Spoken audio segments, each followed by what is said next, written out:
so quick with his hands, and I actually watched him play against a computer. And actually, if you go to that image little hosting site that I put up there, you can actually see that there's a picture of him against a computer, and I think it's a pretty funny picture, anyways. But yeah, even the offline games, we got so close. Like I was standing about 2 feet behind Nada. Effort, I could reach out and pat him on the head if I wanted to, but he was playing a game, so I kind of leaned away from that. But yeah, pretty much. So yeah, but. I do think it was a fantastic tournament. Zero was definitely the star of the tournament, even though Effort won. Effort is just such a solid player, though, I do have to say. I think that's about it for the tournament, though. I mean, it was clear cut. Effort just pretty much dominated it. Zero was definitely the showcase player, though. He was so creative and he was so much fun to watch, and I think that's why they put him up there so often. Let me Zero was getting a lot of. Do you guys think that these pro gamers will make the transition into Starcraft 2? I guess it's more to Dejavu, but which pro gamer do you guys think will make that transition into Starcraft 2?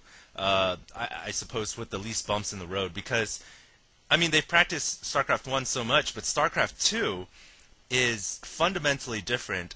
Although the same, the mechanics have changed to the point where they are similar now to I guess you could say to Warcraft 3.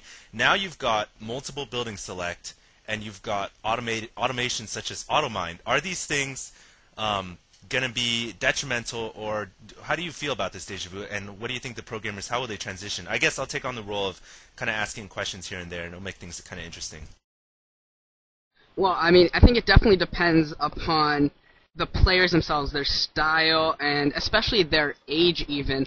A lot of the older players, like, say, Jaedong, or even, like, July Zerg, who's on his last legs, I don't think they'll transition over that well. I think Nada said that he was going to try. I think Kenny had an interview with him, and Nada kind of said that he would try, but he wasn't sure whether he'd have really the skill to really get back into it. But I think some of these guys, the younger guys like Zero, I think should make a good transition. I think Sky High will make a very good transition. And I think one person to watch out for who no one's really talking about is maybe Baby.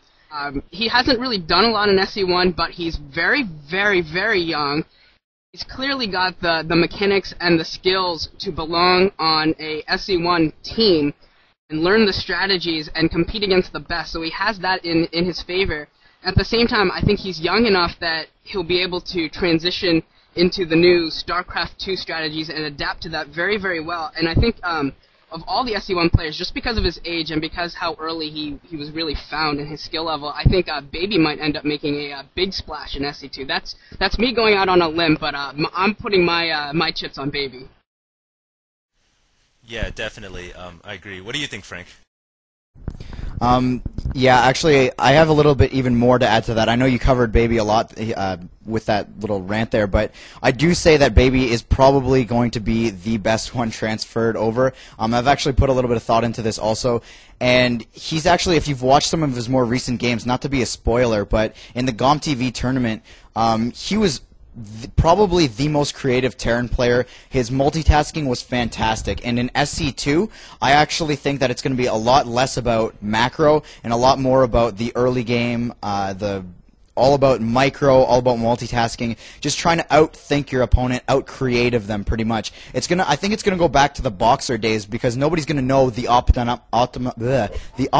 builds. There's not gonna be any Forge Fast Expand where you just get as many Nexuses down, as many hatcheries down as you can. No 5-hatch Hydra, nothing like that. It's gonna be all off of one base, maybe 2 bases, and yeah, I definitely think that Baby's going to have a firm grasp on that kind of concept, as well as we might even see, and this is me going out on a very long limb here, a very thin limb as well, we might even see Boxer return to his prime. I don't know what you guys say about that, but I definitely think that he would be up for it. And like Dejavu was saying, Nada said that he doesn't feel like he's going to have the skill level to transfer over, and a lot of these players who aren't, the new guys who may be very good at StarCraft 1, but they're the new guys, you know what I mean? They're just transferring in, they're just learning, they're getting the skill sets in, and they can always take that and transfer that over. However, for guys who are a lot older, the July Zergs, I know Nal Ra's not really playing anymore, but I'm going to use him as an example here, like the Nal Ra, the Nada's Saviors, and things like that. I don't think that they're going to have a very fun time transferring over. Yeah, I gotta agree with you. I think the general consensus that I got from both of you guys is that the older gamers are probably going to stick to what they feel comfortable with, and that's just, the age-old adage. When you're used to something, and you can't teach an old dog new tricks.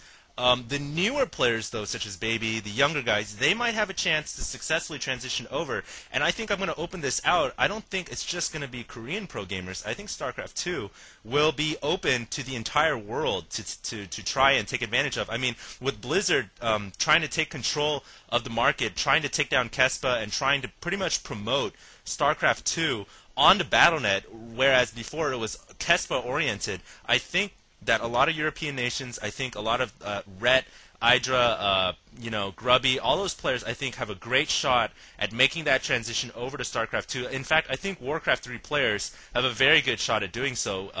And I know some people might shoot me down for that.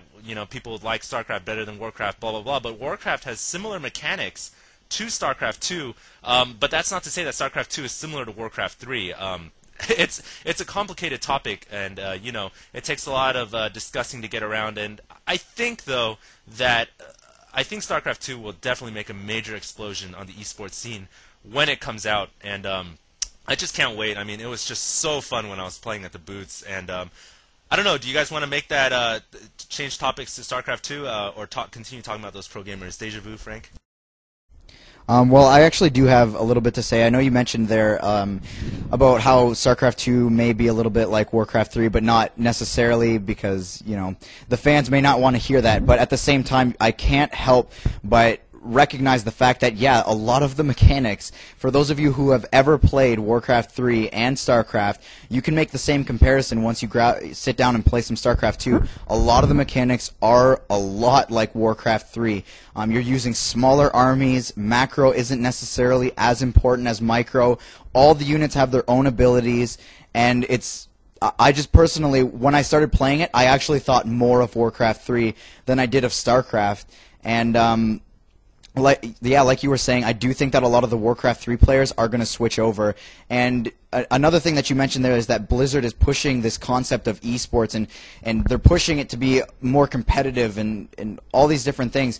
And actually, I've seen some of the achievements that they are going to have for you to unlock in StarCraft 2, and one of them actually is have 400 or more APM at one point during a match. That just goes to show you that they are recognizing, the developers over at StarCraft 2 are recognizing the fact that, yeah, APM is a factor. Skill is definitely a factor in this game. They're not recognizing it just for the storyline anymore. They are realizing that this is a game, and they're going to try to market the fact that people can compete in it. It can be a sport. It can be looked at as a sport. It will be an e-sport, obviously, but a sport nonetheless.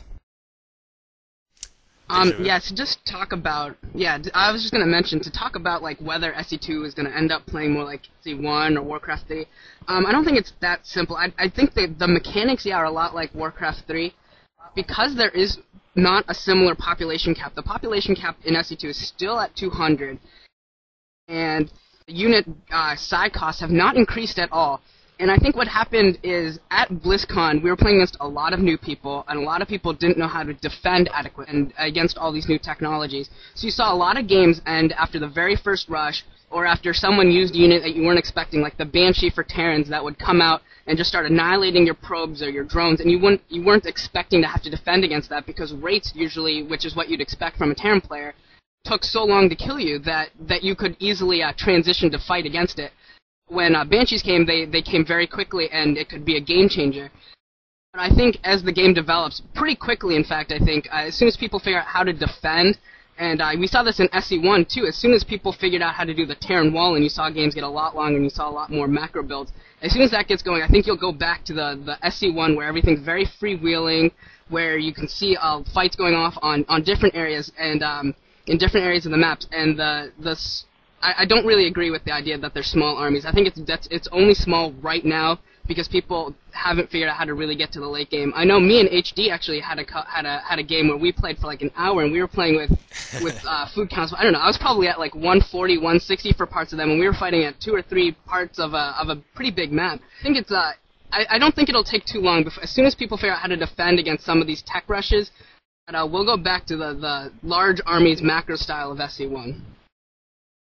Yeah, I definitely agree with that, Dejavu. And we'll save that hour-long game that me and you